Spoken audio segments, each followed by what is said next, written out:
On this episode of Halftone Takes, I ask Adam about musicals. He gives me bad advice, and then we talk about our musicals in different medium. And along the way, we list our top 3.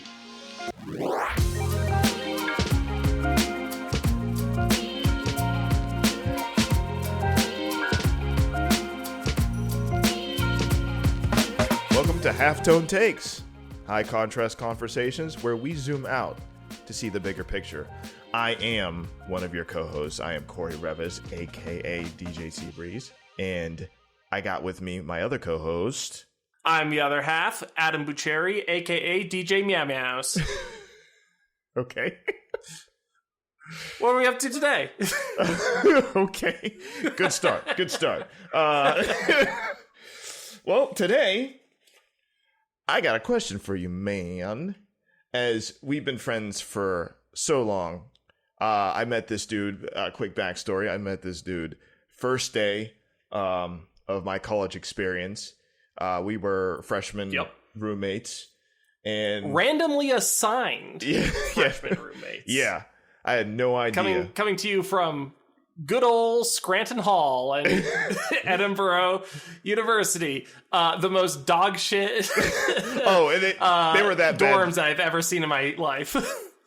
Next to Schaefer, of course, which was like infested with asbestos, so at least we had that going for us. Yeah, but Schaefer got like torn down the next year. Oh yeah, but I mean, eventually Scranton wasn't. Scranton kept going. Scranton's not there anymore, but it was only a matter of time. But I get it.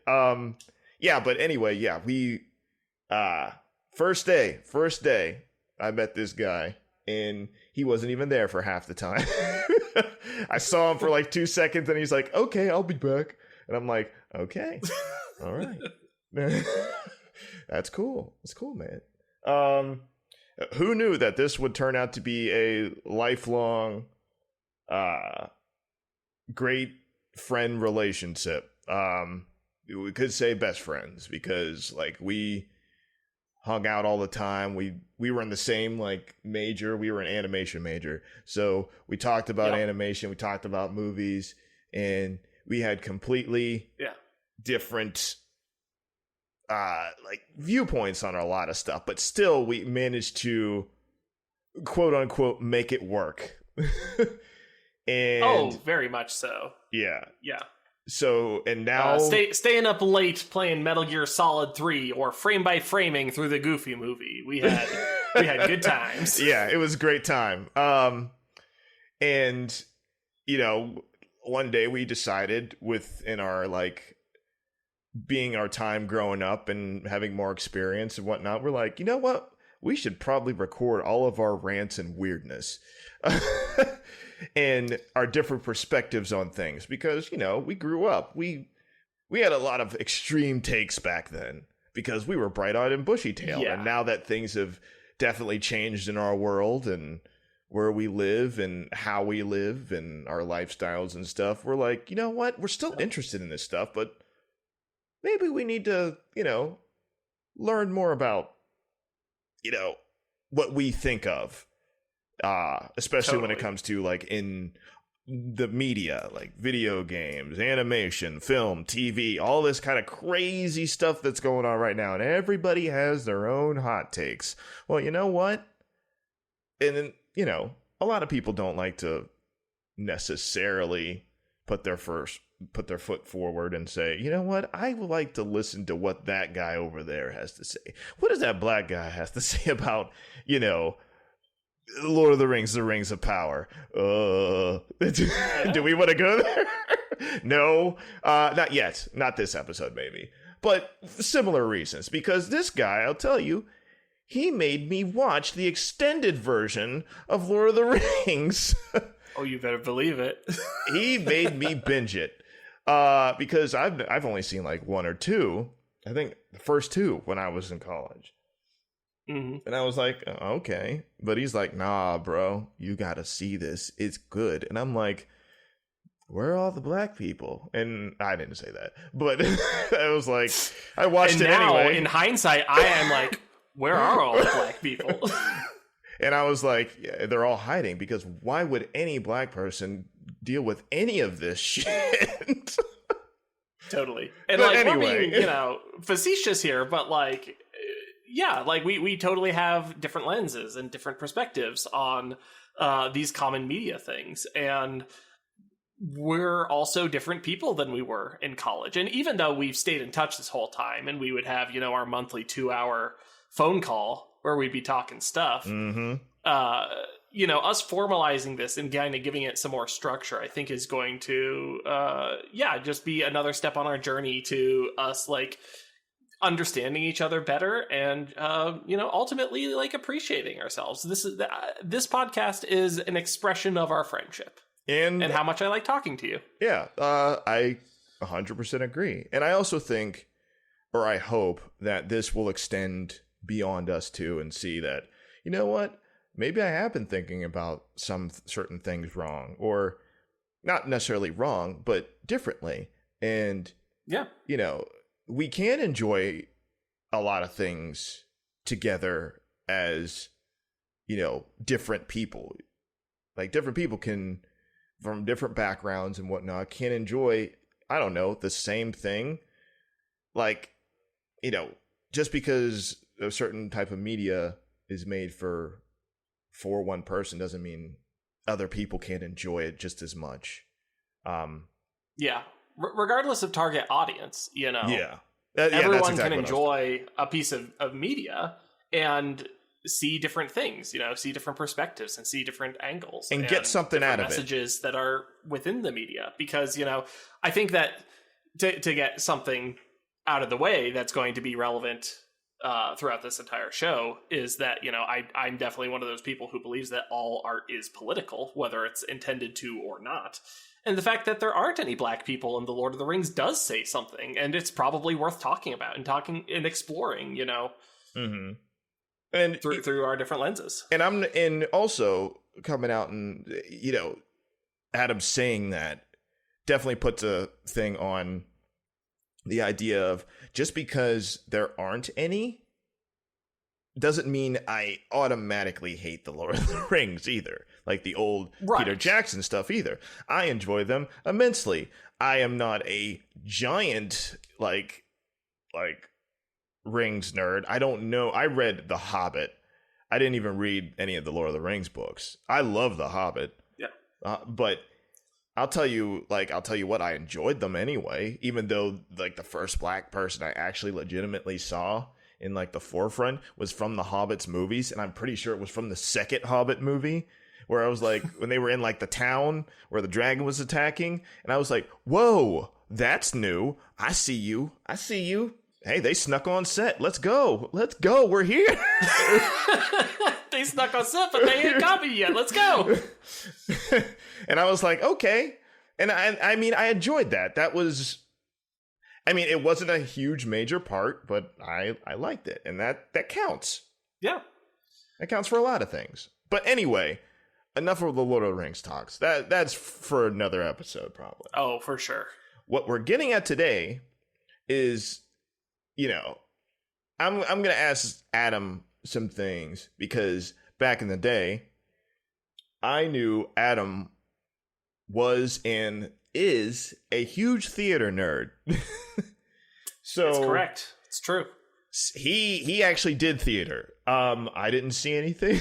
I didn't see any of them. But when he was doing it in the I'm pretty sure you participated in some of them when we were in college. Yeah, so, I mean, just real quick, like, I have a light theater background for participating in theater. I've taken some improv classes in high school.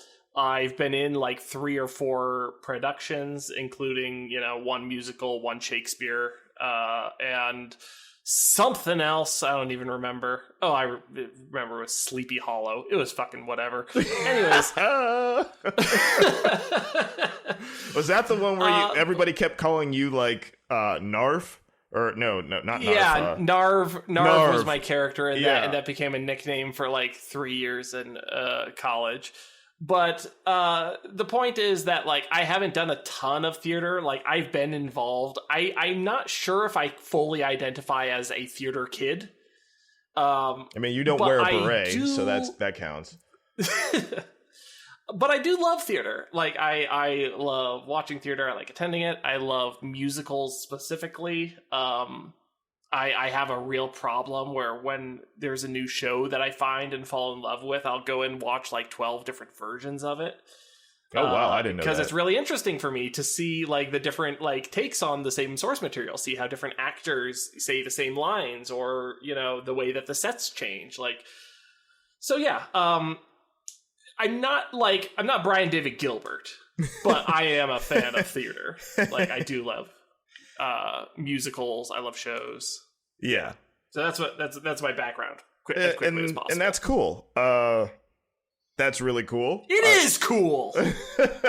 I always thought that was pretty neat because I'm not really that. Now, mind you, like I'm not saying that I hate musical theater.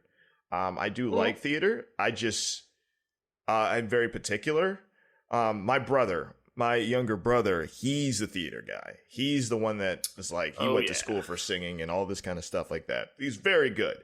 And he knows what he's talking about. But every time I get into a conversation with people that are like more, that might be considered theater nerds, like they like, we get on a rant, we get on something like that. And I'm like, oh yeah, Hamilton was cool, but man, I don't get the like Phantom of the Opera, man. It's just not for me. And everybody gives me the side eye, and I'm like, I'm sorry.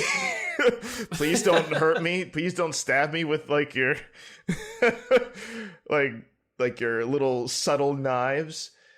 I'm just not that. That's just not me. That's not my type of theater thing. Like I remember when, speaking of, like I think we were like off camera before this, we were talking about like WALL-E really quickly, and how the director was it Hello Dolly.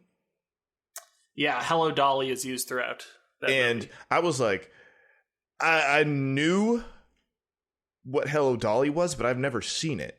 And to be honest, I still have never seen it, even after that. And Adam, he went on about that. He's like, oh no, that is brilliant. I love that. And I'm like, okay. Well, I didn't discredit you. Like, but I'm a basic bitch, and I've been in a couple of theater shows, and one of the theater shows was Hello Dolly in high school. So like it was one of the shows that I just like I knew inside and out, and I was just like, oh shit, it's this, and I just found it like on top of being like utilized really well throughout it, I also just found it really novel that this thing that like I specifically like had a lot of experience with was used in the movie. And you know what, I didn't appreciate it back then either, but now I do, because I'm like, you know what, that's really cool, because a lot of creatives bring their own stuff into their creative space, obviously. So that's something that particular person brought into theirs to create a fantastic movie that had homages like that. But it wasn't about that. He didn't just recreate Hello Dolly. He incorporated that. But that was such an integral part of that. And that's something I didn't have, like, growing up. Like, I didn't necessarily... I knew about Hello Dolly, but that's not something that we saw as, like, we were just... on reruns in my house. Oh, we gotta watch that Hello Dolly. Right. Let's go. Oh shit, Barbra Streisand's on? Now, oh, fuck. To be fair, my mom loves Barbra Streisand, so I got a lot of A Star Was Born. The Barbra Streisand's on. Yeah, I'm not playing about that, but like what we had on, and this is like kind of like I had about 3 points to today's episode, which is basically that musical episode. That's what it's called. But 3 points to this, and like we're going through my first point right now is our musical theater experience, or just musicals in general when it comes to film, TV, or animation, or even video games, which I don't even know if there's musical video games. There probably is, but I can't think of them off the top of my head. You know what? There are a couple. I haven't played them.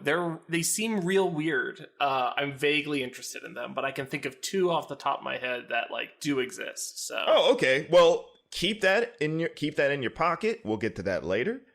But what I was gonna go on and say is like we kind of get an idea for your like musical theater background, and mine is like stuff like The Wiz and Carmen Jones and Fame, like for a little bit more modern, which everybody likes to talk Footloose. Like that is a hugely famous like example of, a modern like musical phenomena. And I'm like, sure, that's okay. I've seen it. I've seen both versions actually. And the newer version isn't actually that bad. But I'm like, you guys do know that's like Fame, right? and they're like, what's Fame? And I'm like, how dare you? It has one of the most iconic like teaching somebody how to dance like scenes like ever. But then again, I'm talking to other people that may not have that experience, because I'm like, yeah, as far as I know, a lot of black people, most black people I've talked to, they know what Fame is, and they know that like, off the Fresh Prince, when Aunt Viv is doing her like 5, 6, 7, 8 with her little like staff thing, that is directly from Fame, and a lot of people don't know that reference, and I'm like, huh, okay. So, but that's like a pretty big, in my opinion, a pretty big musical reference, and but I can't, but I also can't, I'm not just saying, oh, like, I had like a just a very like one-sided perspective too, because one of my favorite people ever is Dick Van Dyke. I love the stuff that he does. Like he was one of my like the big people that I kind of looked up to growing up too, because he was built like me. He wasn't this giant guy. He was kind of skinny, kind of lanky, but he could move, and he was funny. He was not like the most handsome. He wasn't the most like the most anything except the most him. If that is as cheesy as it sounds. And he was funny, generally funny to me whenever he did stuff. Like in the, the Dick Van Dyke Show, the opening, he would fall over stuff and he would just make it look hilarious. And he's like, ooh, because he would react to stuff. He would actually react to stuff in the way I would. And I'm like, yeah, that's really cool. And I just liked how he moved and danced and everything. So musicals, I always saw stuff like that. Like Chitty Chitty Bang Bang, which we talked about. And apparently that movie you hate, because I think that's hilarious that you hate that movie. I don't hate it. I just have a history with it, because it was one of those movies that my younger brother watched like every day for a year solid. Yeah, didn't he go like, oh, you chitty chitty bang bang. Oh, you chitty chitty bang bang. Okay, so I'm going to take a brief digression, and yeah, this is a well-known story in my family, is that at the peak of my younger brother's chitty chitty bang bang phase, we were on a road trip, and I think it was to Florida. It was a 12-hour road trip. Nice. And we're driving, and he's just going, oh, you chitty chitty bang bang. Oh, you chitty chitty bang bang, over and over. Constantly. And at that time they were trying to like wean him off of the binky. Oh, he was young, so he was that young. Okay. Yeah, exactly. And so, who knows how long into that, my mom just turns around, looks at me and my older brother and goes, don't you ever say that I didn't do anything for you. And she just plugged his hole with the binky. Oh, man. Bringing his reign of terror to an end. Yeah. Have you ever brought that back up with him? Because obviously that was like... Oh, yeah. Like all your well-known like, story. Okay. That's pretty hilarious. Yeah, we have similar car stories, but yeah, that always stuck out to me because I grew up on that movie. Like, we reran that thing. We ran the crap out of that video. For sure. Like, video, guys. Video. VHS. Can you believe it? Mm-hmm. Where that stuff actually goes bad if you run it too much. And yeah, like, you gotta put it in the rewind machine. oh, we had one, and it made a really loud noise, but Hell yeah. it clicked really loud whenever it was done, and we're like, okay, all right, sweet, let's go. But yeah, I know that movie almost off by heart too, and half of it was because of Dick Van Dyke. I watched a lot of stuff, like obviously Mary Poppins, and Dick Van Dyke, and animation too. I thought that was cool, and I like Julie Andrews. I think she's still like a goat, even if she can't sing anymore. Sure, but yeah, that's one of the reasons why I watched what was that? The Princess movie back in the early 2000s. What was it called? Princess movie, what she was in. Oh, I forget what it is. People know, like they'll be like, oh, that princess movie. The princess movie, when she was in it, and she was like the queen or something like that. But that was cool. But anyway, yeah, that's one of the reasons why I like that movie, because I think she's funny in it. But yeah, and like that's kind of my extent of musicals, or at least musical theater.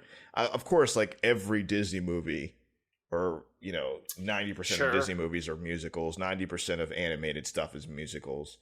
And I mean, we grew up like really absolutely bullseyeing the Disney Renaissance. Like all of those, we were right in the middle of it. We were right at the age. It was our target. We were their target audience. Yeah. Lots of like animation room discussions about like, no, Beauty and the Beast is better. And someone's like, no, The Lion King is the best. Then someone's like, I think Aladdin's probably my favorite. And we're like, shut up. And that someone was me. I was like, they got brown people in there. I gotta give it to them. Like, that's not how I actually thought. That's kind of how I thought. Yeah. But I also and the answer is, of course, that it's not a zero-sum game, and there's no point in arguing at all, and they can all be good. Exactly. Now, to be fair about that too, is I just honestly liked like most of the songs in Aladdin anyway, though. Oh yeah, they're bops. And thinking back, I was just, with a lot of the Renaissance movies, they had their own feel. And a lot of that had it, Aladdin, I'm thinking The Jungle Book, 101 Dalmatians. Jungle Book? Jungle Book's not the Disney Renaissance. No, I'm not thinking in terms of time. I'm thinking in terms of sound. A lot of those soundtracks had a lot of jazzy things in it, like the Aristocats. Like a very jazzy undertone. And I appreciated those sounding things as opposed to something like The Lion King, which is not jazzy at all and just straight up like super cultural / like marches almost, except for, I mean, what you call it? Yeah, but also like now as an adult, I can realize like just how much of a how in the pocket I am for Elton John. Like, I'm just an Elton John fan. It's good. Hey, that kind of brings us into our, like, a little bit into our my second thing of live action versus animation when it comes to musicals. Sure. And like this is where I'm going to kind of throw it in your court now and just see, because you know a lot more of this than I do. You know what is technically considered maybe good, or this is good form, or what have you, when it comes to the, like, musical theater or just musicals in general, whether it be animation or in live action.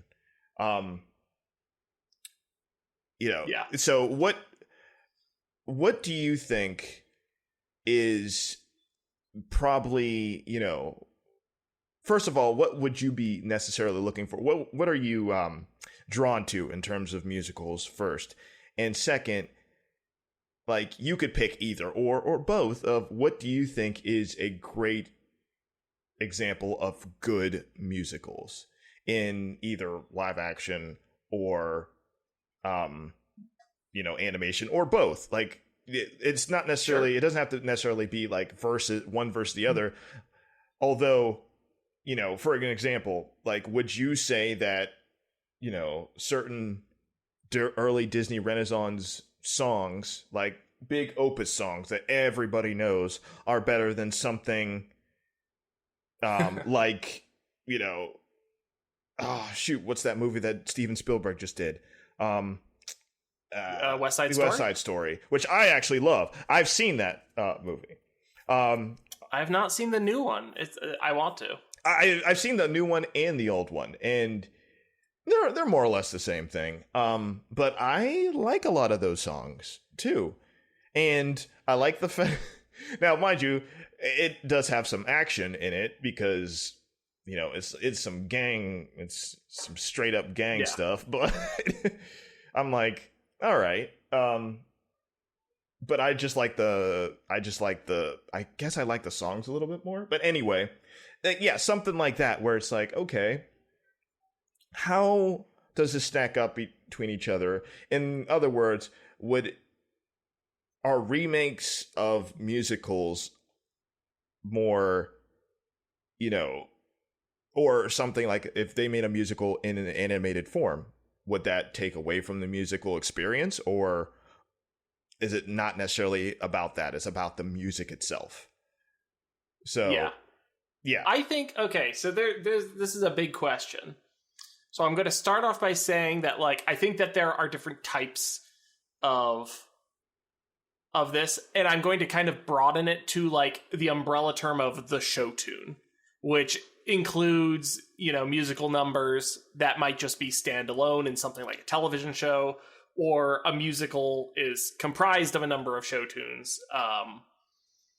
But at any rate, like I'm pretty in the pocket for that. I basically am just on board for a musical episode of whatever. Okay. Batman the Brave and the Bold, Mayhem of the Music Meister, like okay. Stone cold classic as far as I'm concerned. The episode rules. I completely forgot about that actually too, which is really funny because I remember you going off about that when we were like years ago. It's like, this is the greatest thing. You would literally come to me. I'm telling you, people, he would literally come to me and be like, this is the greatest thing I've ever watched in my entire life. And I'm like watching it and I'm like, this isn't bad, and then I would look at him and he's just like, look at this. Look at this. Look. Like, I'm looking. He would turn my head and be like, you need to witness this because this is genius. Corey, do you get it? Do you get it, Corey? Do you see it? Hark! Yeah, I was definitely considerably more aggressive in my opinions in college, and you were also like very kind of passive. I was way more passive, and that's part of the reason why we're doing this. Like this whole show itself is we kind of are meeting in the middle now, because though we still have our peculiarities. Obviously, we're two different people, but we are definitely kind of leveling out in terms of, thinking a little bit more before we post our Twitter post. It's like, maybe I should follow think about me on this Twitter. more. It's mostly food and like me sending pictures of the fact that I got new shelves in my garage. Hell yeah.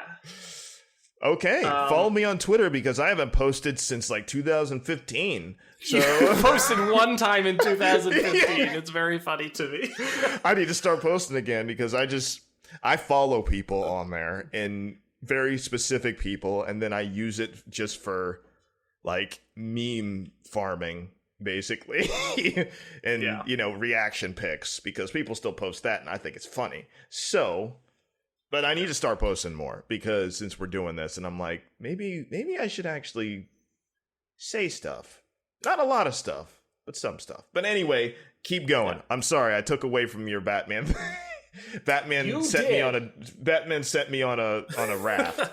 So you had a flashback right there. I did. A sense memory. Yeah. But yeah, something like that, or the way that Steven Universe uses songs, or the way that, a full-blown musical, whether it's something that's, like a Disney musical where the characters are sitting around and singing the character, singing in character, or if it's something like the Blues Brothers, where it's a bunch of musical numbers that are happening with the different characters kind of, more loosely correlated with it. Like, all of that stuff is good. I'm into all of it. Whether it's on the stage, whether it's on film, whether it's television or feature length, like, I'm here for all of it, basically. So, like, what makes a good musical show and what makes a good musical number are kind of two different questions that are related. And to me, like, what makes a good musical number is, like, one, having an identity, like, musically. I want the song to have some kind of personality. I want it to fit into a genre. I want it to have like a distinct rhythm. I want to be able to identify it pretty quickly. And then also, if it's part of a larger thing, things like, emphasizing leitmotifs or recurring themes. Like, I love a reprise. You give me a good reprise, like, ooh. Especially if it's in like, it was in major key now, but now it's in minor key. Okay, give me an example of that. Sure, classic example. I mean, classic, I don't know. No one seems to like the movie except for me, but The Princess and the Frog, Tiana has I love her that. song I like that movie Almost too. There. I know, I like it too. Like, it's not my favorite. It's not like an impeccable work, but like, fuck, it's got Keith David doing a musical number and it slaps. Like, what do you want from me? Like, I don't think, like, you are talking, like, I know, because a lot of people are, if and or about that particular animated musical. I, for one, like the representation. I like the fact that it actually shows Black people not struggling. It's not a struggle movie. And it shows class, and I like it, and it shows class in its music too. So Almost There, what you mentioned, is, I'm pretty sure, the best song in that movie. Like, it is so repeatable. It's good. Yeah, it's so good. So I completely understand that. Okay, yeah, that's a good example. Yeah, but Almost There as the I Want song. Where the protagonist tells you like their motivation, and then when she loses it, at the midpoint, she does a sad reprise of it, because it's ironic. She was almost there, but now she didn't get there. But then they also will use that like that melody throughout the film, like as part of a way to communicate to the audience, and that kind of thing I really like. Okay, that's really good. I'm trying not to like interrupt you, obviously, but I do want to see, okay, what is what you consider a not so good example? I mean, that might be a little harder, but like, the problem is that, like, when someone says, what's a musical you don't like, I only have one answer, and it's Love Never Dies, the sequel to The Phantom of the Opera. I think you told me this before. It's the most dog shit musical that's ever existed. It's bad. Like, so here's what it is. One, the songs aren't good. I don't think that there's a single killer song in that whole thing. Like, really, like, kind of bland. Again, they lack identity. And it is useful to have, like, a negative example for contrast, because, like, now I can talk about, like, these things don't work together. Yeah. So I don't think that works really well. Two, the plot itself is just, like, on its face absurd. Okay. Like, it's not a good story, and it's not a good use of these characters. And three, it also retroactively makes The Phantom of the Opera bad, because the climax of The Phantom of the Opera is about the fact that Christine, like, forgives and accepts the Phantom for who he is, and they share this moment of connection, this moment of humanity, which ends with a single kiss. And that kiss, like, truly breaks the spell and allows the Phantom to see like how monstrous his actions have been, how far he's taken it over the line, and to choose to let them go. And like, that's a really satisfying, melodramatic, emotional beat. Like, look, Phantom is high camp. It's fucking dumb. I mean, it's to super me, silly, but like, it's got heart, and it just like it cares so much, and that's infectious to me. Well, to me, that's like the entirety of musical theater and just musicals in general is like, who sings this? Like, dramatic moments is like, who's singing this? But at the same time, that's the point. And I can take myself out of that in like the cynical part of that, because I'm like, no, I'm not going to be that guy. I enjoy stuff like that. Like, I highly enjoy stuff like that. I just enjoy sometimes the wrong stuff, but you know, it is what it is. So yeah, I completely get that. I've never heard it. The core assumption of musical theater is that when emotions get too big, you break into song. And if you're not on board with that core assumption, then like you're probably not going to have a good time. Don't watch any Disney movie like, ever. Like, Phantom of the Opera is great, delicious, like camp melodrama. It's silly and it's fun and it's heartfelt. Anyways, Love Never Dies.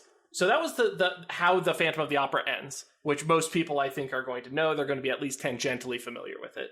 Love Never Dies, which you shouldn't be familiar with, presumes that at some point during the kidnapping of Christine Daae by the villain, the Phantom of the Opera, they totally do it.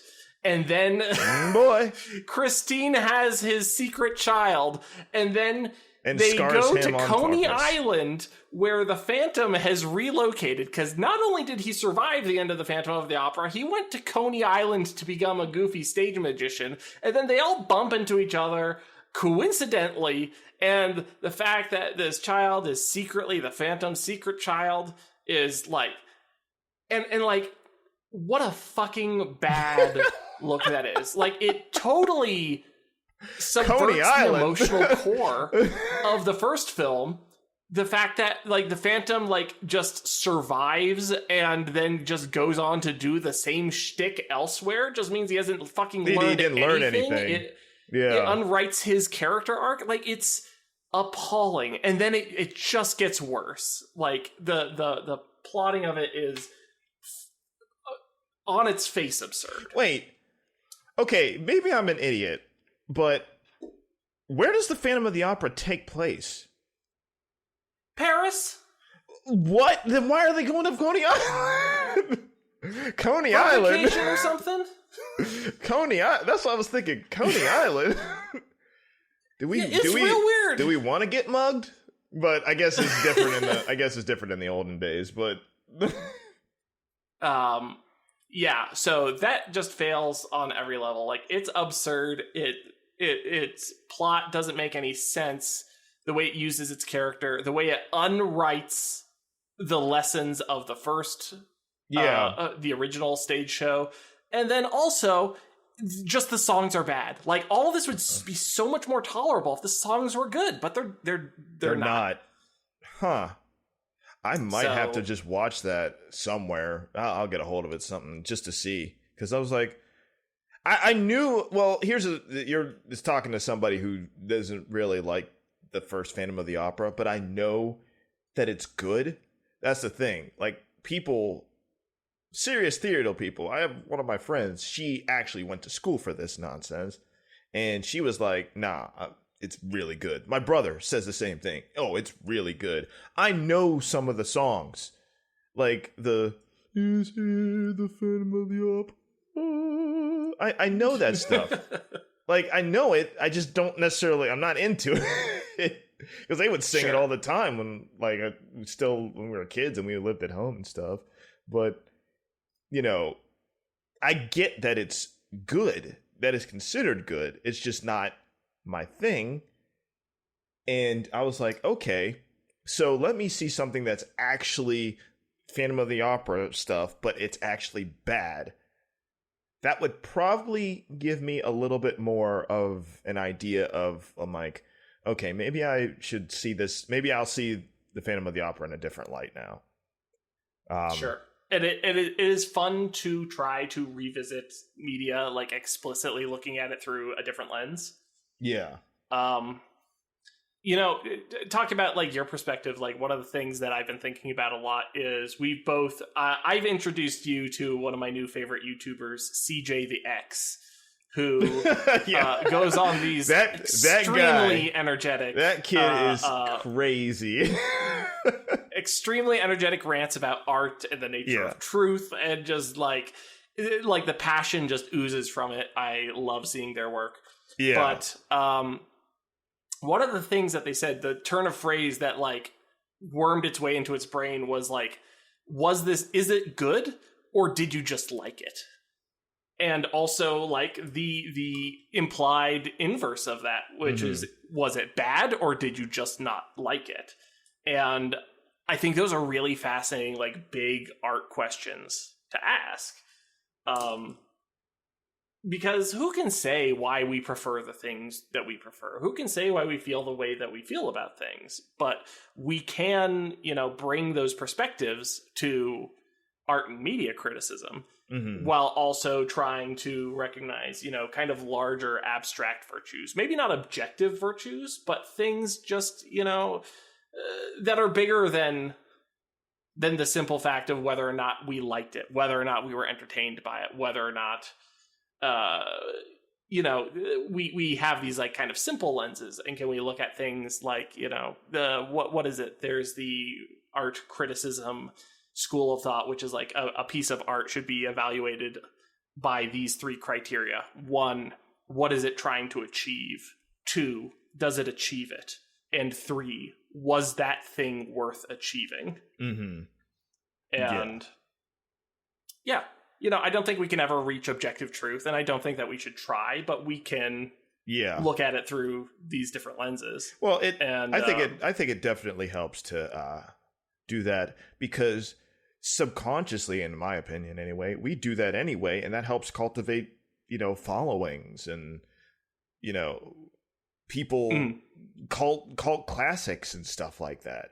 Like, yeah, I mean, this brings me back if you want to talk about a cult classic based on Phantom of the Opera, Phantom of the Paradise is fucking wild. Have you heard of this, Corey? No, I have never heard of this. I was going to say something else, but I'm going to let you go first, because this is something, I was going to say something that you introduced me to way back when, but I'm going to let you go first. Okay. To all of the viewers out there in podcast land, I need you to Google the poster for the movie, which I'm going to put in the chat so Corey can see. But it's wild. Just the art direction for what they go on it. This is a 70s like grunge. What did you send me, weirdo? Man? This looks like some Tron nonsense, man. Like Tron mixed with like Cool World. It's like Tron if Tron was made by Troma. Like the main character and his outfit. That's awesome. Is so nutso. And also my favorite fun fact is it inspired the costume of Griffith from Berserk. That makes sense. It inspired it. That's cool. Yeah. But it's the fucking weirdest movie. Like, it's so out there, and it's such like it is a definitive cult classic. I've never heard of this. It's difficult. I've never heard of this in my life. Describe, but like the low budget quality to it, and just its audacity, like does so much to endear it to me. I really like this movie, even though. And here's like kind of the point that I was trying to make. This is a musical. It's a dog shit musical. All the songs are awful. But that's almost like part of the charm somehow. I mean, like, you look at that and it's like, okay, now, all right, this definitely leads. I love this, by the way. Now, mind you, like, for everybody listening, the people that are listening, he sent me not only the Blu-ray cover, which is great in itself, but he sent me a screenshot of the main character and he looks like Owlman without like the big without the big plume on his head, and I'm like, this is some next level stuff, man. And I'm like, he's wow. Dressed like if Blade decided to put on a cape and then wear a metal bird helmet. Which sounds really cool until you look it up and you're like, whoa, hold on a second. I thought something And then different. you're going to keep waffling back and forth between, is this cool? No, it's not. Is it, though? But then you see the buckles and you're like, okay, this is kind of cool. Yeah, it's real strange in a way that I have a lot of affection for. Okay. Yeah. Great. This is great because then it leads me into what my example that you showed me years ago, and you guys made it. Our friends at the time, we had like a small friend group, but obviously I was like the only black guy in the friends group. So when everybody said, "You've never seen the Rocky Horror Picture Show?" I looked at everybody. I'm like, what is this? Like, what? Like, what? And I knew about it, but I've never seen it. But I hear it's this big thing, this big, theatrical production. And it has Tim Curry in it. And it's like a trans character who is, that's... Which, like, now in hindsight with how they talk about it, I don't think he is textually trans. You just think I think they're just, like, kind of bundling up all of these, like, oh, we're sexually deviant and, like, using all the synonyms that we can think of. I guess. That exist at the he's time. wearing high heels. What are you going to do?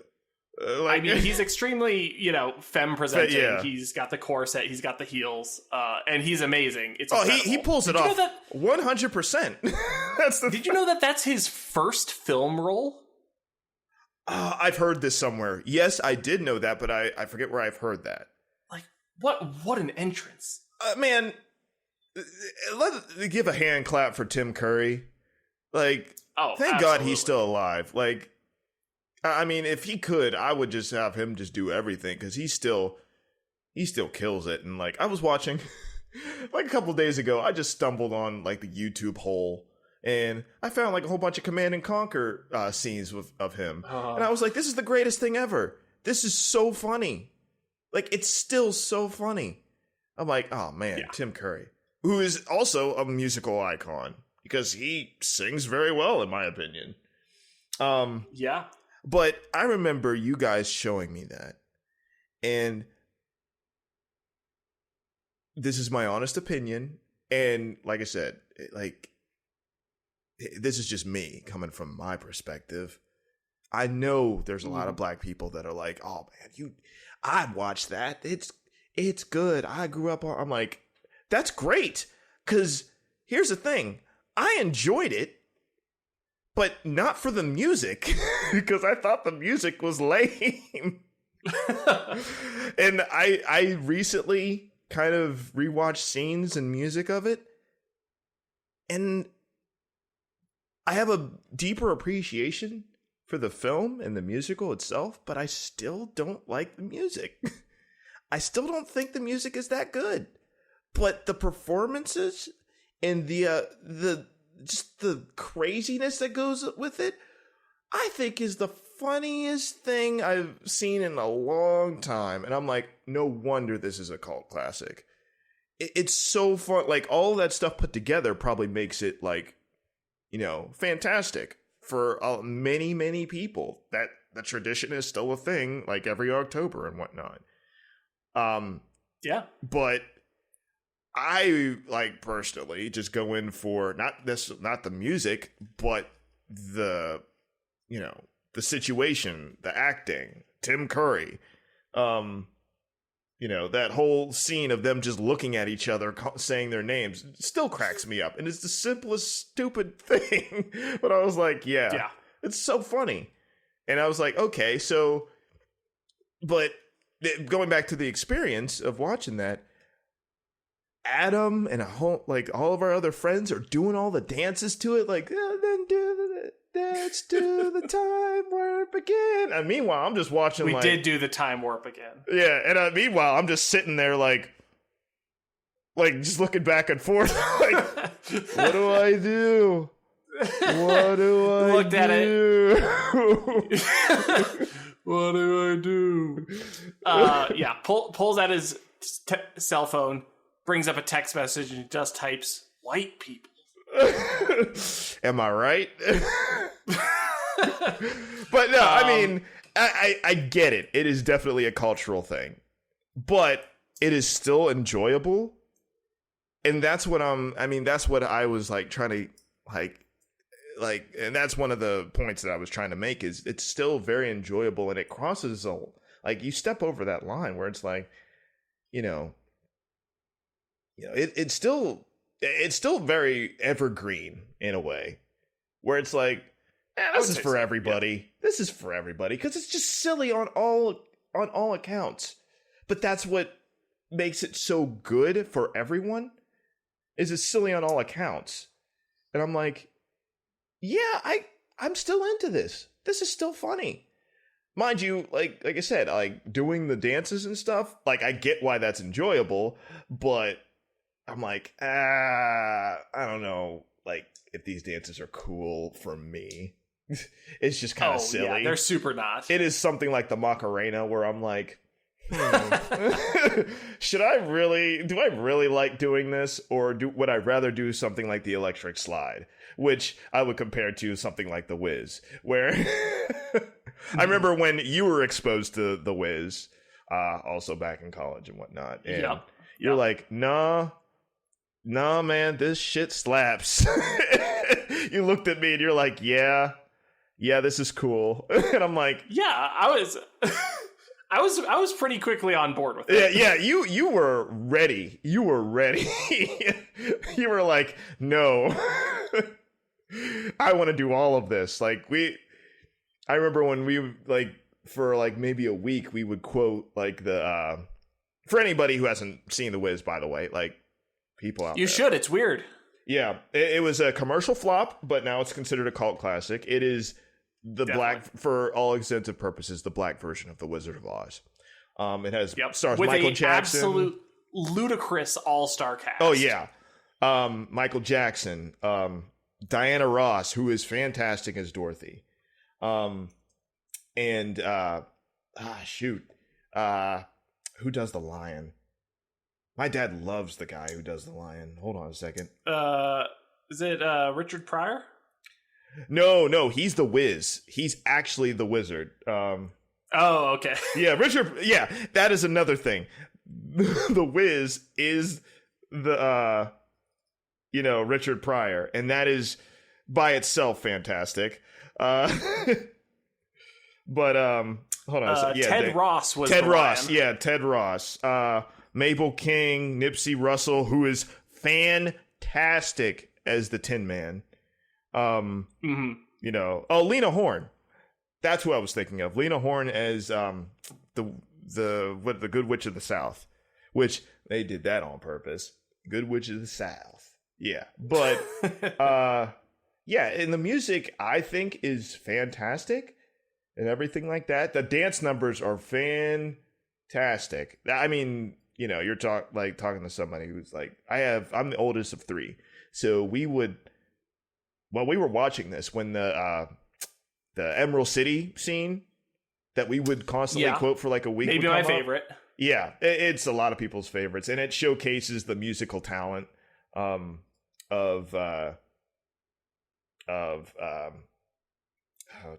what's his name? The musical talent of the soundtrack itself, by Quincy Jones, and and Quincy Jones is actually in it too, like for a brief second, and I'm like, man, this is so good. And me and my siblings, we would dance, literally do the entire dance the entire time while that was going on, and we're just like, it's so energetic and it's so cool, and it's it's very disco. but it's made back in the 70s, so duh. But so I compare that to something like Rocky Horror Picture Show, where the dances are like cool. I'm like in my seat right now, I'm just like bopping my hips around, like, and then you do the pelvic thrust, and I'm like, okay, I can see how this is very like catchy, like, and that's the thing about it. Rocky Horror songs are super stupidly catchy, and I'm like, yeah, okay, but would I actually like be super into like doing the stuff, like the little things and everything like that? Probably not. I mean, like, I think that part of what you're talking about here is like the culture around cult movies, which I think that, if you maybe Rocky Horror is something that you've missed, but you've gone to screenings of The Room, and those also have like a series of rituals where people are like throwing spoons at the screen and they're reciting the lines before the actors say it, or that like the actor will say something and then people will shout at the screen like a response to it. That's like, I have never heard of this in my life. Oh yeah, no, it's a total thing. I did not know that. That's a big. I mean, I believe it. I completely believe it, but I'd never heard of that. That's a thing for Rocky Horror, right? Oh, yeah, absolutely. I mean, we had a showing before, and everybody was, like, at, like, one of the college theaters, and we all went. And, yeah, they were doing the same thing there. I don't remember half of them. I just remember the dancing that people would, like, especially, like, with something like the Time Warp. People always did that, so. Yeah. Okay, I'm just making sure that you didn't think that we were, like, making it up on the spot because we love the movie so much. That would be amazing and terrifying, and that would be a thing where I'd be like, okay, these white people are they're kind of ingenious. I don't know if that's a good thing, but okay, all right. I mean, you see like one other black guy at one of the events, you're like, oh, thank goodness, so good to see another brother, and he's just like, get out. Get out! Get out! I'm sorry, my friend, but I would like to do the Time Warp again. And I'm like, whoa, hold on a second. I would like to do the Time Warp with you. Would you like to do the Time Warp with me? Oh, no. That is scary, and let's not do that. Anyway, I want to move on. That kind of item. I'm sorry. Did you have any other final thoughts on this particular section? Yeah, I wanted to say that, like, there's the culture around it, which is like, yeah, we're gonna get up and we're gonna do the dance, because the Time Warp is kind of a perfect, like, it doesn't matter if you know it; it's gonna tell you how to do it as part of the song, and you just get up, and it doesn't matter if you do a good job or a bad job. The point is to just embarrass yourself. Like, it's kind of a classic version of that kind of song. Yeah. But just thinking about, like, The Wiz and Rocky Horror Picture Show, like, I feel like they both have a pretty comparable number of what I would consider to be like good songs to bad songs. Like, oh yeah, there's a couple clunkers. There's a couple clunkers in Rocky Horror. There's a couple clunkers in The Wiz. Oh yeah, absolutely. And, whether you enjoy one or the other, like, just kind of depends on, like, yeah, like your cultural experience with it and like how on board you are with the premise. So Rocky Horror is a movie that takes place in like a big haunted house, and there's like a bunch of cobwebs, and they're doing mad science shit. And it ends up being an alien movie. Exactly. It's so goofy, and they got goofy costumes, and there's like yeah, I was like they actually got me at the end of the movie. Like I was like, they had me shook. I was like, whoa, it's an alien invasion movie? Where'd this come from? Yeah, when they say that, when Dr. Frankenfurter says that he's a sweet transvestite from transsexual Transylvania, he means that he is from the galaxy of transsexual and the planet of Transylvania. Yeah, and I was like, whoa, and then they shoot him with the laser, and I was like, what? They shoot him with a beam that fires pure antimatter. I was like, almost, I didn't see it coming. That was honestly one of the few times that I was actually invested, and then I was thrown completely off. And I was like, this makes this so much better, in my opinion. Like, you don't see this coming at all.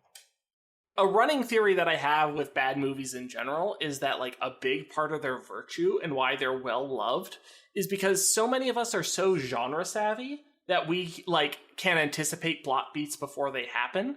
But a bad movie doesn't play by those rules. Yeah. And as such, they're much more surprising. Oh, yeah.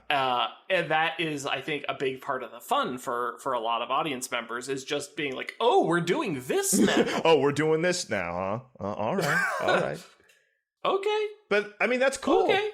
I like, the end piece to that, at least in my opinion, is, you know, give stuff a chance. Like, I never would have thought I liked Rocky Horror, because that's just not my thing.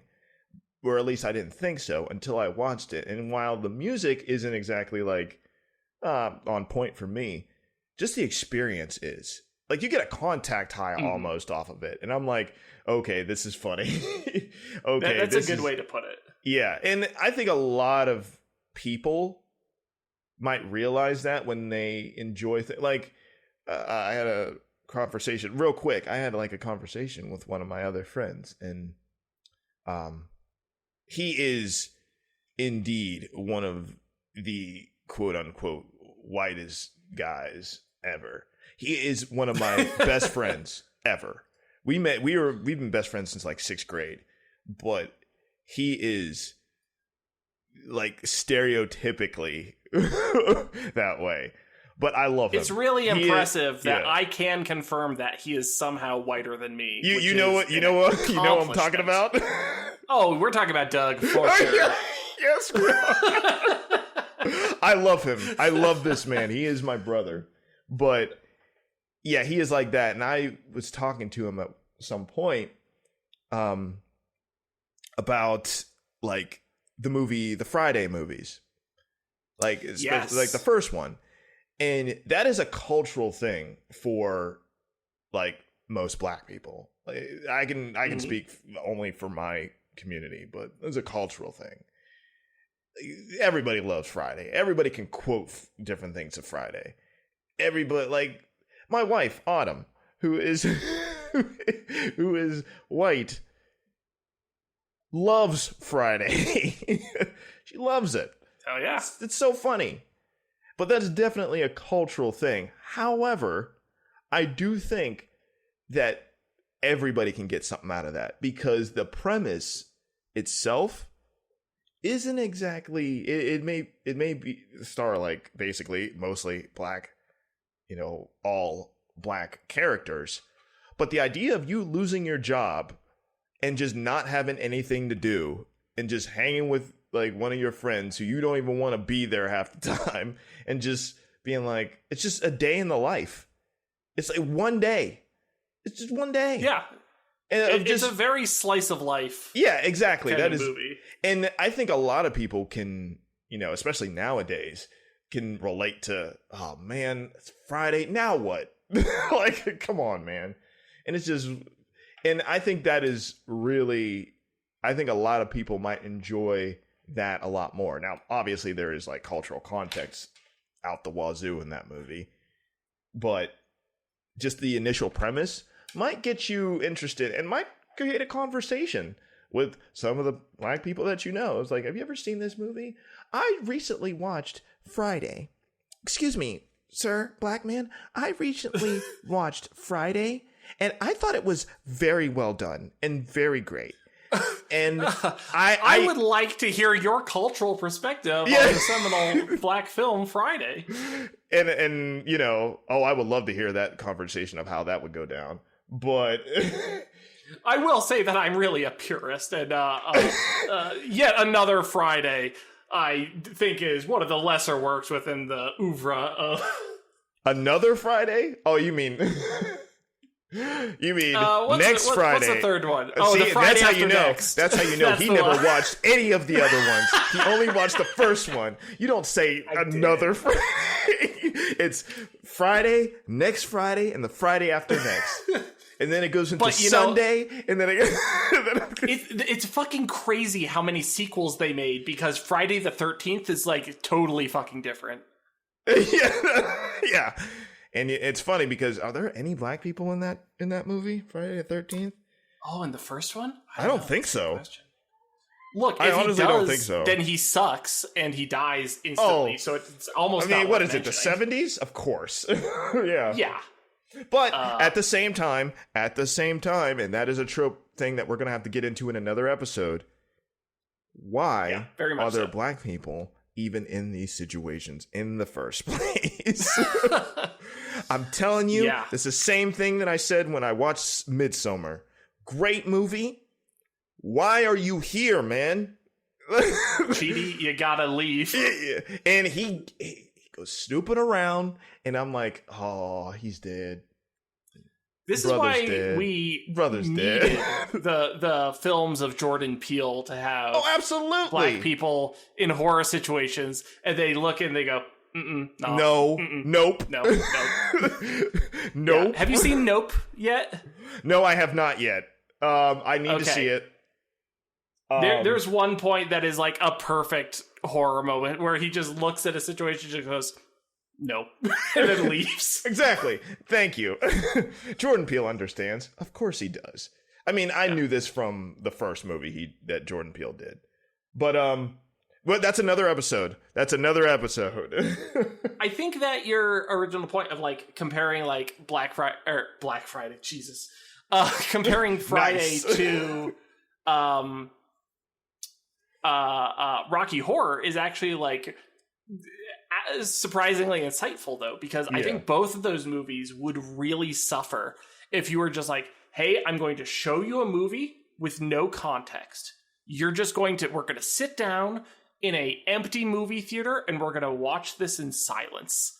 Like, that would be a miserable experience for both of those, I think. I mean, I'm sorry, but have you ever been to a movie theater with a black audience?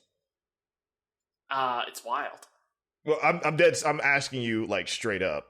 Like, yes, I have. Not often, but I have. Oh, it is fantastic, rowdy and energetic in a way that is very different than a quote unquote normal movie theater experience. In a way that I think is really fun. Mm-hmm. And like, both of those movies I think are ones that benefit from having like, someone to guide you and just be like, okay, here's what we're going to watch. These are the expectations, and we're going to get a big group, and we're going to get like a lot of good energy. It's the camaraderie. It's the camaraderie that makes it enjoyable. And like I think that's true for many cult classics, but I think that those are both really good examples of like I can't imagine trying to get someone's first experience with Rocky Horror to be just like sitting quietly. I sit down and watched it. It was okay. I put it on. I was kind of half reading the news while doing it. Jeez. Like, I was just doom scrolling, and I decided to watch it because, it was on, and, it's October. I guess I should watch it. People say it's super cool and everything like that. I'm like, okay. Man, dude, are you in, like, a hospital or something? Like coma? I watched it on 30-second clips from YouTube Shorts. Ooh. That's really funny. Anyway, this leads me into my last thing. Now, this is going to be a little bit nebulous, but I think we can round out the episode with this for both of us. Is what would you say is your biggest influence musically? Like, just pick one off the top of your head. Like for musical standard, basically. Like what I consider to be like the musical that had the most influence on me? Yes. Gosh, that is a big question. And it could be anything. It could be like live action, it could be animated. I already have mine. I already know mine. The problem is that like every musical that I watch, like I fall into this deep rabbit hole on. And so like a lot of them like have like in my mind like a pretty equal weight to them because I go hard on them, and I love them all for different reasons. Mm-hmm. I think I got to turn this into like a top 3 kind of situation. That's fine. I think that's fine. Probably the Blues Brothers. Oh, that's a good one. That's a good one. I love the Blues Brothers personally. It's a great movie. It's a stone cold classic. And it is one of my favorite examples of like, this musical doesn't have to look like a musical. Mm-hmm. It can look like another movie, and it just has these big musical numbers. And I think that something like Baby Driver would go on to continue that tradition, where like Baby Driver, I would say, is an unconventional musical number. Is it musical? And I never even thought about it that way, but I guess that is the thing about what makes a musical is, you know... I mean, it's the presence of music numbers. Like, what else is it? I mean, but like people would argue, are these people actually, the characters actually singing, or is it just music in the background that just exists in the movie type thing? For sure. You know, diegetic versus non-diegetic, whether or not they're interacting with it. You know, what if it's a musical number that takes place on a stage versus something where, you know, it's breaking the fourth wall and they're singing to the audience or singing to themselves? Like, but I guess that's why this is a very nebulous question, because like it is literally an aesthetic. It's like an aesthetic question of, okay, what is my thing? What gets me there? I almost said like what gets me hard. No, I don't. What gets me off? What gets me off? But look, when I want to get turgid and I think about what musical numbers are going to get me there, then Blues Brothers is one of them. Okay, I was going to say, let's run with that. Let's not.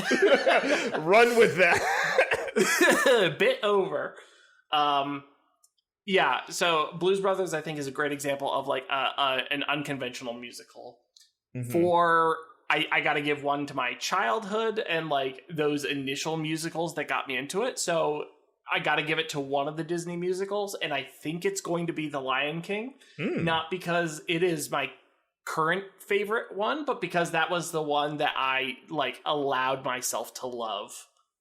Okay. First, you know, that was, you know, the Little Mermaid. I can like that now. I can appreciate that now, but I was just like, that's for girls. Of course I don't like it.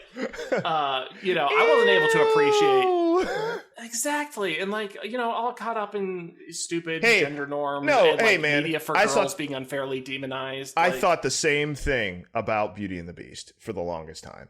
I thought the exact same way. And now I'm like, Beauty and the Beast absolutely slaps. Oh, like, it rocks hard. It goes hard in the paint. Yeah, one of the greatest. But like, I couldn't admit that in the same way to myself. But The Lion King was, you know, manly. It was mature. It was about lions and it was animals. About lions and people were eating each other. Yeah, and revenge and schemes and like. Yeah, like it was the first that I allowed myself to love. And yes, gay Uncle Scar fucking rules, and yes, I would like him to adopt me. But no thank you, because he would probably kill me.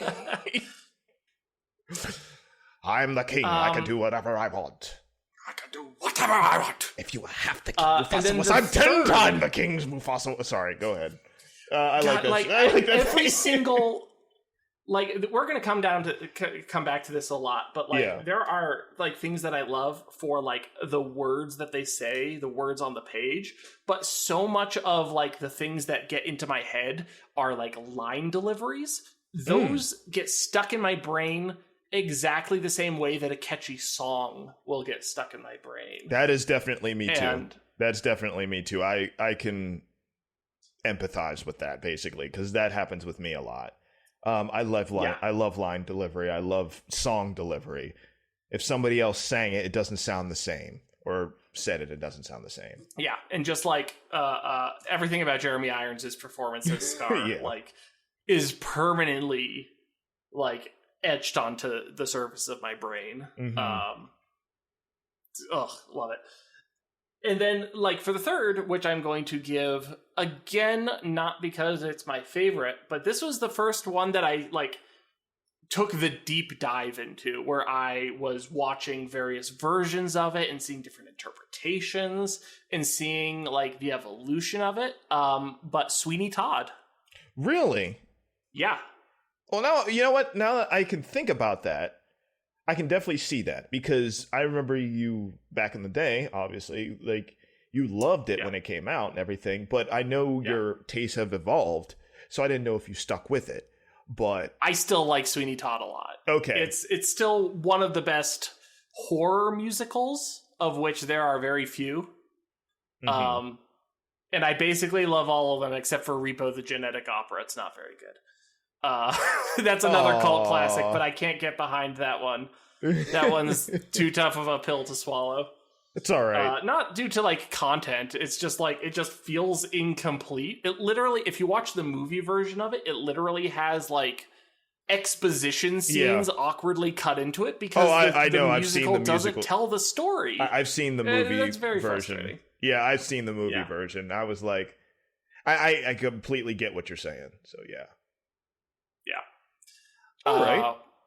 But yeah, Sweeney Todd was the first where I really like kind of went hard into it, and I just loved seeing how it was interpreted and how it was adapted. And like one of my favorite versions of it that I found, and I've never found it again. I'm sure it's still online somewhere, but it was this filmed performance of a stage show where all they had for the stage was this maybe 6 foot wide strip of stage that curved in a semicircle around the band pit. Oh, wow. And the whole show took place on that just little curving strip of stage. And basically no sets. Like, they would just pantomime stuff and, you know, allow you to fill in the blanks. And it was really fascinating. Not only that they were able to do it at all, but how well it worked. Like, oh, right, he's a barber and he's slicing people's throats and they're on the trapdoor chair that's going to send them to the murder basement. And they're just like pantomiming it, and it worked. Yeah. In a really improbable way. And I just found that really impressive. I have actually not recently, maybe in the last couple years, a little bit before the pandemic, I saw something similar with Sweeney Todd. Because one of my theater friends, she was in it. She was what's her name? The main female Mrs. character. Lovett? Yeah, she was Mrs. Lovett. And they did something very minimalistic too. Like, obviously they didn't have fancy stuff. I think they had a couple chairs and a table. But everything else, they pantomimed a lot of stuff. And it still worked. It still worked. And they had a very small space to work with, too. And it still worked. And I liked it. I enjoyed it.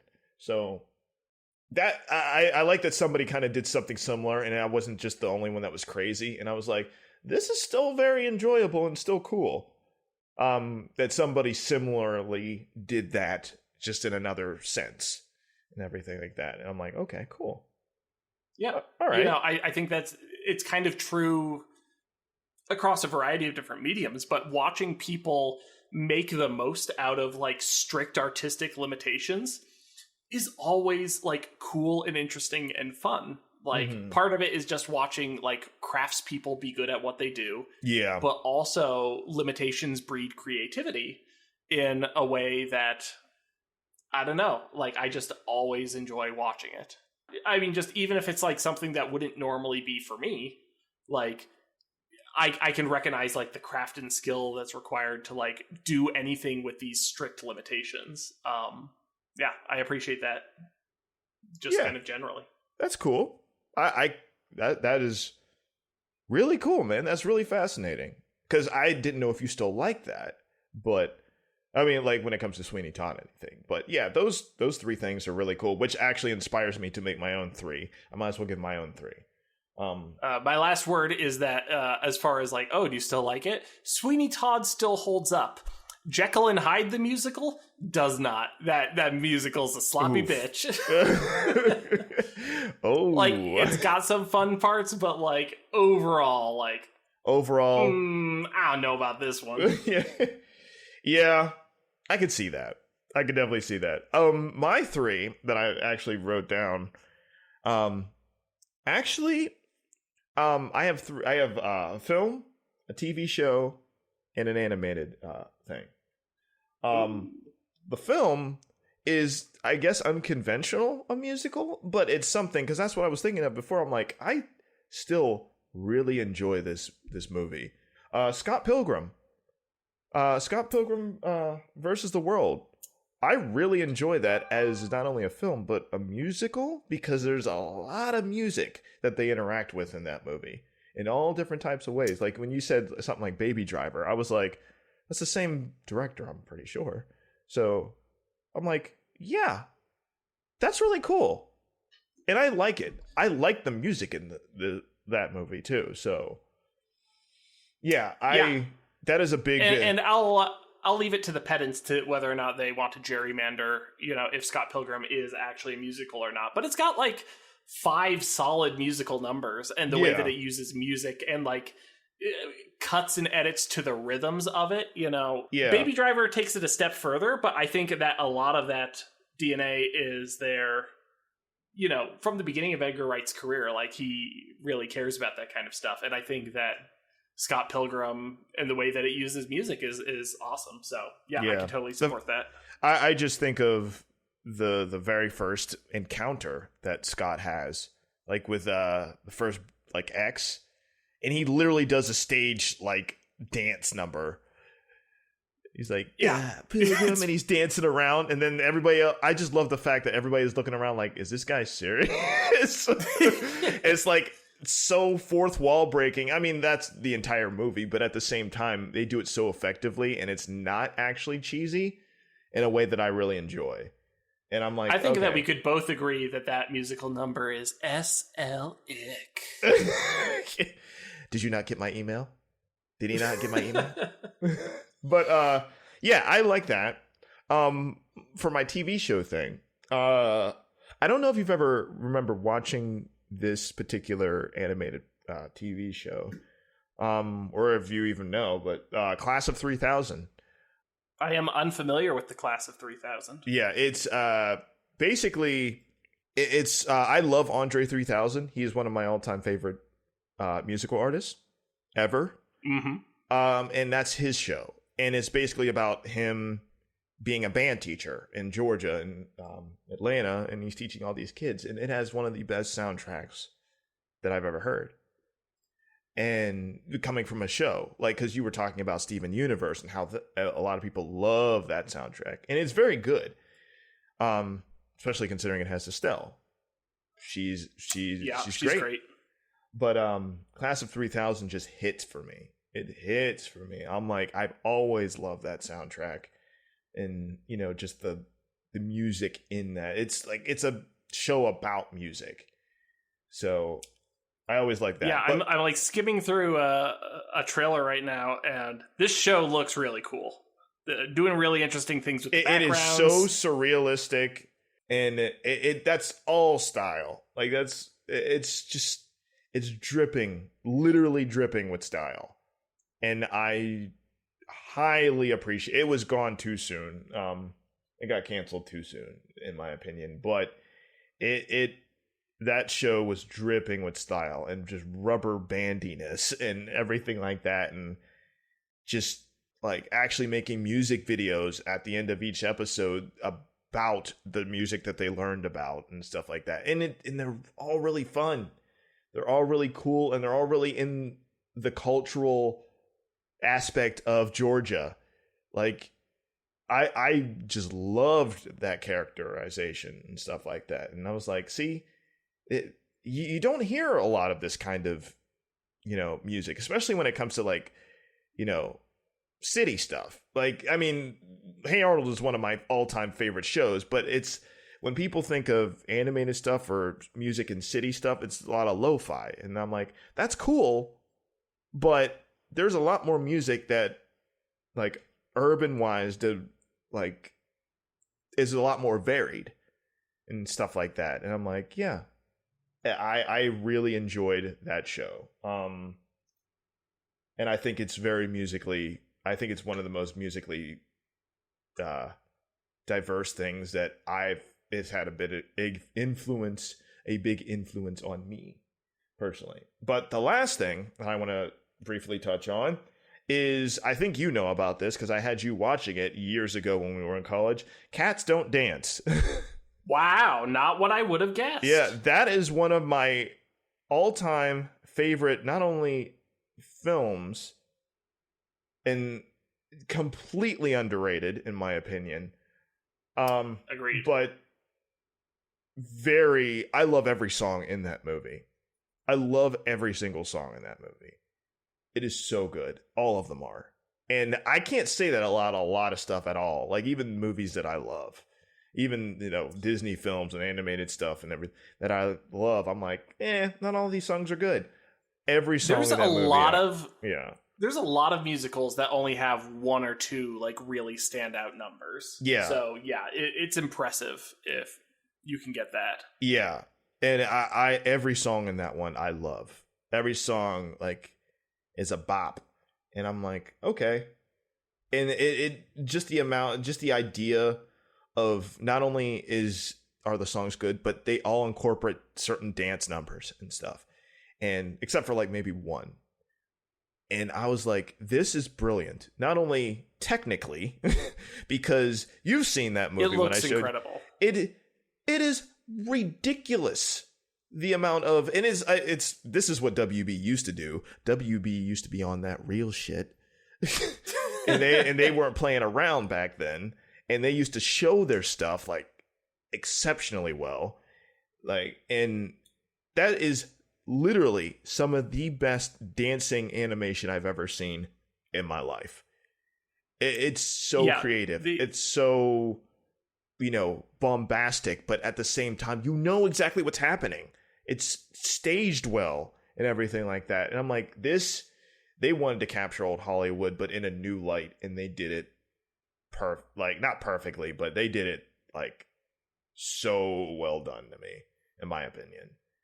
And yeah, just the energy of there's that a lot movie. to love about that movie. Yeah, and just the energy of just the music in general is what really, influenced things that I like to see in, and especially animated movies and stuff like that. Just I love seeing high energy dancing and stuff when it's animated. I think one is really hard, yes. but when it's done well, you can tell it's done well, and you just want to see it over and over again. Which is why I like all the sequences and circling back to the Princess and a Frog again. I love all of Dr. Facilier's stuff. He can just stay on screen. Let's just have a Dr. Facilier movie, okay? Let's just do it. That's all. Look, that's what we all really care about. I could watch him dance on your team all the time. It's so good. It's so good. Yeah. But I would say the Cats Don't Dance. For our audience, for people listening, go look that up. If you haven't seen it, it's like 78 minutes with credits. Like, it is a snack. Yeah. And it is a good snack. It is a very you hit it right. It's like, it's not long. It's pretty tight. Shirley Temple is the bad guy. Evil Shirley Temple is fantastic, and you don't see antagonists like that as much. And I thought that was super creative. It's like, imagine like when Eartha Kitt gets turned into a cat at the end of The Emperor's New Groove, but if the cat was the villain the whole time. Yeah. Like, it's that kind of energy. Oh, it's tremendous. It's fantastic. It's fantastic. And she has a great musical number, or a couple of them, actually. Like, it's so good. It's like, to me, and this is, now, maybe this is that halftone take, guys. Wink. Her villain song, her main villain song, in my opinion, rivals Scar's Be Prepared. Be Prepared. Still.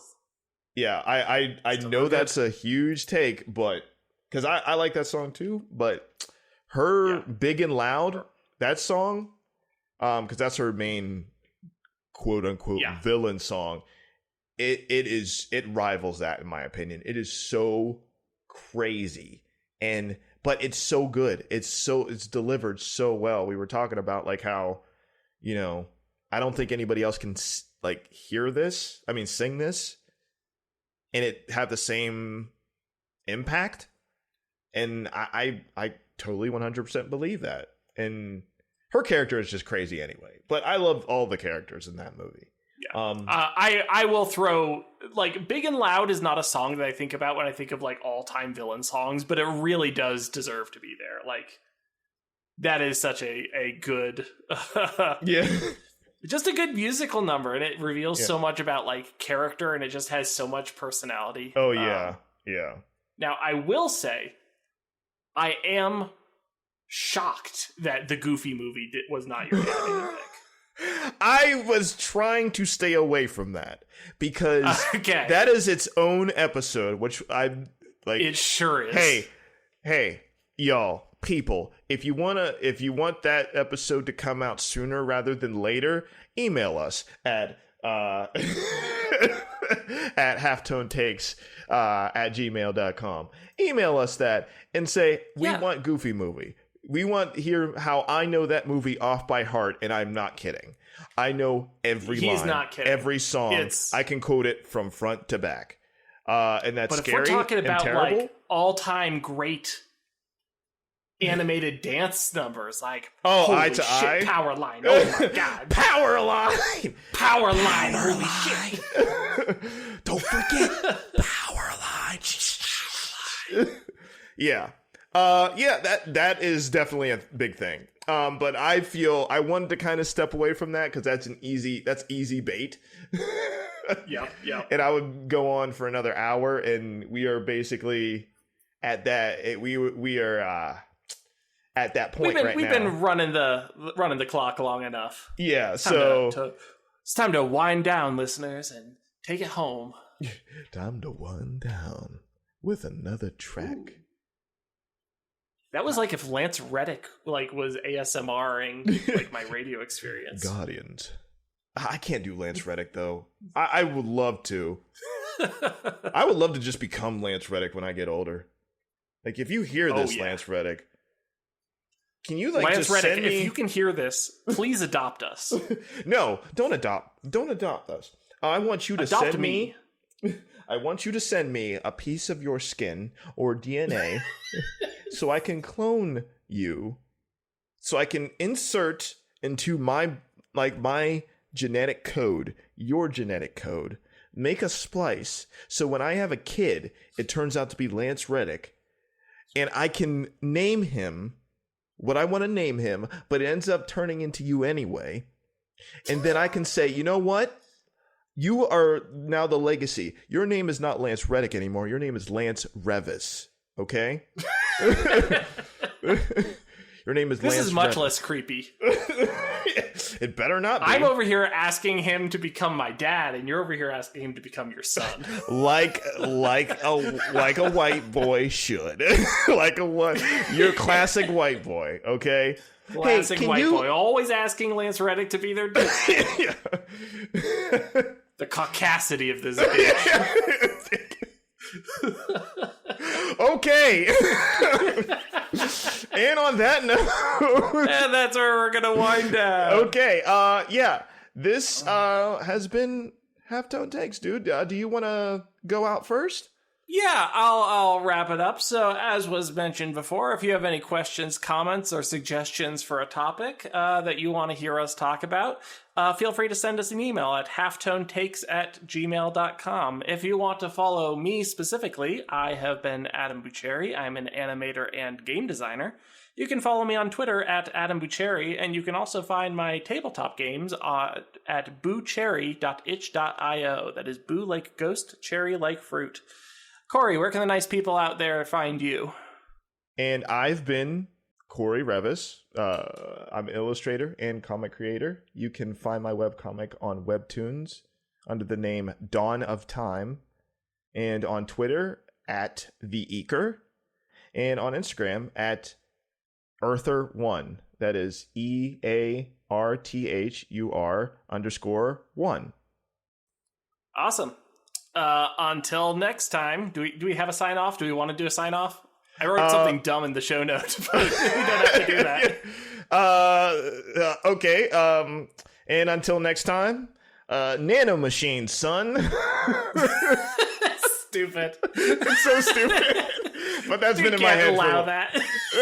Okay. Oh, it's allowed. All right. It's in there. It's done. I can't stop it. Okay. Take care. Thank you for listening. Yes. Bye-bye. Yes. See ya.